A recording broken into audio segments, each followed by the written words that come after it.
Olá, meus amigos, estamos juntos mais uma vez para estudar a lição da Escola Sabatina. Uma alegria ter você aqui conosco nesse canal. Muito obrigado pelo seu apoio, muito obrigado por interagir conosco, muito obrigado por curtir, por comentar, por compartilhar. Que Deus abençoe você e esteja sempre aqui conosco. Hoje eu tenho a alegria de receber mais uma vez o irmão Gedi para o estudo da lição da Escola Sabatina. Opa, Vamos juntos? Vamos mais uma sempre. vez? Vamos começar fazendo uma oração? Senhora conosco? Bondoso Deus e querido Pai, nós te agradecemos pelas ricas bênçãos dos altos céus que são derramadas sobre a sua igreja. Amém. Que essas bênçãos, que Deus, continue recaindo sobre nós, para que possamos ser incentivados, motivados a transmitir as boas novas e a vivermos de acordo com a tua palavra. Amém. Que seja essa a nossa prece e a nossa petição a ti. Amém, Senhor. Amém. Irmão Gedi, terça-feira, dia 5 de novembro, aceitação e rejeição. O que a gente vai ver aqui? A lição começa dizendo que lá na segunda semana, vimos aquele sinal extraordinário da multiplicação dos pães, 5 pães e 2 peixes, que alimentaram ali uma multidão de 5.000 homens, fora mulheres e crianças. Extraordinário. Nós estudamos isso, né? Ainda sobrou. Quantos? 12. Sobraram 12 cestos dos pães e dos peixes. Bom, o pessoal ficou feliz. A felicidade neste episódio, pastor, foi tão grande que lá nos finais do verso diz que eles queriam aclamá-lo como rei, como salvador, como libertador de todos os problemas. Né? Isso era uma aceitação, né? Sim. Bom, mas não era o que Jesus queria, né? Pelo menos para aquela hora. Né? Não era o que Jesus queria. Jesus percebeu que eles estavam querendo coroá-lo como rei. E aí, irmão Gedi, vem um discurso, e que discurso. Aliás, eu quero até incentivar você que está aqui com a gente, dá uma lida aí de novo, no capítulo 6 do Evangelho de João, que você vai ler aqui a multiplicação dos pães, isso que nós acabamos de comentar aqui, e agora essa partezinha final do capítulo 6, é um capítulo até longo, viu, irmão Gedi? Mas que tem é bombástico, é um texto bombástico. Por quê? Porque Jesus começa a conversar com ele sobre pão. E ele diz assim: eu sou o pão que desceu do céu. E o pão que eu tenho para dar para vocês é a minha carne. Esse é um discurso tão bombástico que, para mim, que sou vegetariano, eu diria assim: mas por que não ficou no pão? Eu gosto do pão integral, eu gosto de um pão bem assadinho, um pão com geleia, um pão com mel. Mas agora vem um novo elemento aqui que não me atrai muito, que é a carne. Por que introduzir esse elemento aqui? Mas Jesus diz que o pão que eu tenho para dar para vocês é a minha carne. Aquela multidão que ouviu isso falou assim: peraí, como é que nós vamos comer esse pão? Como é que nós vamos comer essa carne? Agora nós precisamos ser canibais? Comer a carne dele? Como é que nós vamos comer a carne dele? E ele diz mais: tem que comer a carne e beber do sangue. É difícil isso, né? Assim, falando assim, né? Aí eu fiquei pensando, enquanto o pastor falava assim, como é possível alguém se decepcionar com Jesus? Veja que no episódio antes, na multiplicação, eles ficaram fascinados com o milagre. Porque eles queriam mais pães e queriam fazê-lo rei. Certo. Para que suas necessidades físicas fossem supridas. Agora vem ele e diz o seguinte: eu sou o pão da vida. Vocês comam da minha carne, né?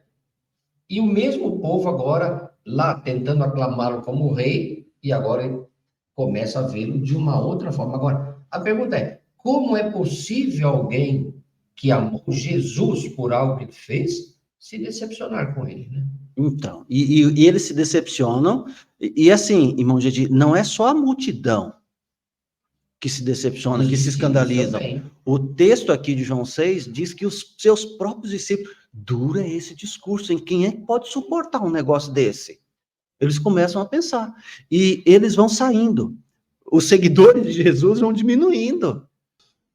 Então, diante disso, Jesus pergunta para os seus discípulos: e vocês?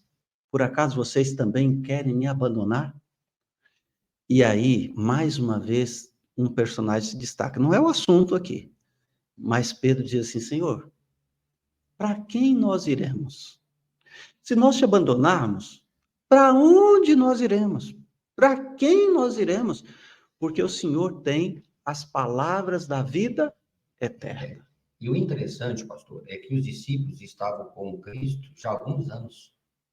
Eles viajavam com ele, viram os milagres, viram pessoas sendo curadas. Uhum. Eles chegaram à conclusão de que Jesus realmente era o Messias. E eu creio que esse incidente, né, eu vou chamá-lo assim, não seria suficiente para abandoná-los, né? Ou para que os discípulos o abandonassem, né? E eles permaneceram firmes, né? Senhor, se nós te abandonarmos, para onde é que nós vamos? Eles haviam abandonado o trabalho. Muitos haviam colocado em segundo plano a própria família, né? Agora estavam seguindo ele, aonde ele ia, eles estavam juntos. Agora, abandoná-lo, eu creio que seria um retrocesso, né? Com certeza, seria mesmo. Agora, o Pedro, representando os demais, ele diz assim: e nós temos crido e conhecido que o Senhor é o Santo de Deus. Um testemunho poderoso de Pedro, dos discípulos, a respeito de Jesus. Houve uma rejeição por parte da multidão e alguns discípulos? Sim. Mas isso aqui é muito importante quando os discípulos dizem: nós temos conhecido, nós caminhamos com o Senhor, nós já vimos sinais, e esses sinais nos dizem que o Senhor é o Santo de Deus. Em outras palavras, é o Messias. Agora, isso mostra para nós hoje que é muito importante nós entendermos qual é a missão que Jesus teve e tem na nossa vida. Porque eu creio que se nós não entendermos o seu propósito, nós também vamos nos decepcionar com ele. Por quê? Nós somos imediatistas. Nós gostamos de ver os nossos problemas resolvidos agora, hoje, e não amanhã.